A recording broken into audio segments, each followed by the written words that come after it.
ഏജൻസികൾക്കെതിരെ M V Govindan മുഖ്യമന്ത്രിയുടെ മകൾക്കെതിരായ ആരോപണങ്ങൾ പൂർണ്ണമായും രാഷ്ട്രീയ പ്രേരിതമാണ്. വീണയുടെ പേര് പറഞ്ഞ് മുഖ്യമന്ത്രിക്ക് നേരെ കയറിയാൽ അതിനെ പ്രതിരോധിക്കുമെന്നും കേന്ദ്ര ഏജൻസികൾക്ക് മുന്നിൽ വഴങ്ങില്ലെന്നും എം വി ഗോവിന്ദൻ പറഞ്ഞു.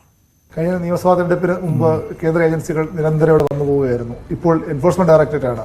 Thomas Isaac, P Rajeev, AC Moideen, മുഖ്യമന്ത്രിയുടെ മകൾ അടുത്ത മുഖ്യമന്ത്രിയിലേക്ക് എന്ന് പറയുന്നു. എങ്ങനെ ഞങ്ങൾക്കൊരു ഭയമില്ല. ഞാനത് ആദ്യം വ്യക്തമാക്കിയതാണ്. ഇവരെന്തിനും പിന്നെ പോകും ഞങ്ങളില്ല. എല്ലാ EDയും വരും, അതുപോലെ തന്നെ CBIയും വരും. ഏതൊക്കെ വന്നാലും അതിനൊന്നും വഴങ്ങാൻ ഞങ്ങൾ ഉദ്ദേശിക്കുന്നില്ല. ഞങ്ങൾ തെറ്റായ ഒരു നിലപാട് അതിൻ്റെ ഭാഗമായിട്ട് സ്വീകരിക്കുന്നില്ല. ശരിയായ നിലപാട് സ്വീകരിച്ച് മുമ്പോട്ടേക്ക് പോകുമ്പോൾ ഏത് കേന്ദ്ര ഏജൻസി വന്നാലും കഴിഞ്ഞ പാർലമെൻറ്റ് അസംബ്ലി തെരഞ്ഞെടുപ്പിൻ്റെ ഭാഗമായിട്ട് ഇവരെല്ലാം 5-8 ഏജൻസി വന്നല്ലോ. അന്ന് സ്വർണവും കടത്തും എന്തൊക്കെയായിരുന്നു പ്രശ്നം. ഇപ്പോൾ ഇവിടെ അതെല്ലാം പോയേ ഒന്നുമില്ല. അതെല്ലാം പുകമറ സൃഷ്ടിക്കാൻ വേണ്ടിയിട്ടുള്ള ബോധപൂർവമായിട്ടുള്ള കമ്മ്യൂണിസ്റ്റ് വിരുദ്ധ പ്രചാരവേലയാണെന്ന് എല്ലാവർക്കും അറിയാം. അത് ജനങ്ങൾക്ക് നന്നായിട്ട് തിരിച്ചറിയാനാവും. ഇപ്പോൾ എക്സാലോജിക്കാണ് ഏതായാലും അതിനൊന്നും ഞങ്ങൾക്ക് ഒരു പ്രശ്നമുള്ള കാര്യമില്ല. മകളാണ് അതൊക്കെ നേരത്തെ എത്ര കൊല്ലായി പറയാൻ തുടങ്ങിയിട്ട് ഇപ്പം ഒന്നുമല്ല, മുമ്പേ പറഞ്ഞിട്ടുണ്ടല്ലോ. ജാഗ്രതയെങ്കിലും ഈ മുഖ്യമന്ത്രിയുടെ മകളെ പോലെ എത്രയും പെട്ടെന്ന് ശ്രദ്ധിക്കപ്പെടുന്ന ആളാണ്. ഈ CMRL പോലുള്ള കമ്പനിയുമായിട്ടൊക്കെ CMRL ഇപ്പോൾ രണ്ട് കമ്പനികൾ തമ്മിലുള്ള വളരെ പ്രധാനപ്പെട്ട കരാറടിസ്ഥാനപ്പെടുത്തിയിട്ടാണല്ലോ കാര്യങ്ങൾ നീങ്ങിയത്.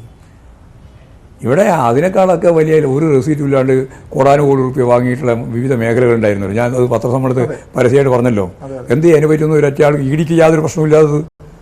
EDക്കും പ്രശ്നമില്ല, അതുപോലെ തന്നെ ഈ പറയുന്ന ബോർഡിനും പ്രശ്നമില്ല. ഇങ്ങോട്ടേ ബോർഡിൻ്റെയും കാര്യത്തിൽ യാതൊരു പ്രശ്നമില്ല. അതിൽ 70% കൃത്യമായ ഇളവ് അനുവദിച്ച് കൊടുത്തിട്ടുണ്ട്. അതിന് എന്തെങ്കിലും രേഖയുണ്ടായിരുന്നോ? അവർ പറയട്ടെ, രേഖയുണ്ടായിരുന്നു. അപ്പോൾ ഇത് രാഷ്ട്രീയമാണ്. ആ രാഷ്ട്രീയത്തെ രാഷ്ട്രീയമായിട്ട് തന്നെ നേരിടും. അതാ കാര്യം. വീണ കമ്പനി നടത്തുന്നതിനെ പറ്റിയൊന്നും ഞങ്ങൾക്ക് പ്രശ്നമില്ല. ഞങ്ങളുടെ പ്രശ്നം വീണയുടെ പേരും പറഞ്ഞ് മുഖ്യമന്ത്രിയുടെ മേലെ കയറാനാണ് നടക്കുന്ന ശ്രമം. അതിനെ പ്രതിരോധിക്കാൻ ചെയ്യും. അതിനൊരു സംശയം വേണ്ട. മുഖ്യമന്ത്രിയല്ലേ അത് പറഞ്ഞുകൊണ്ടിരിക്കുന്നത്. മുഖ്യമന്ത്രിയുടെ മകൾ എന്ന രീതിയിലേ മുഖ്യമന്ത്രിയുടെ മൈനസി പിന്നെന്തല്ല അതിൻ്റെ അകത്ത് ആ കേസിൽ.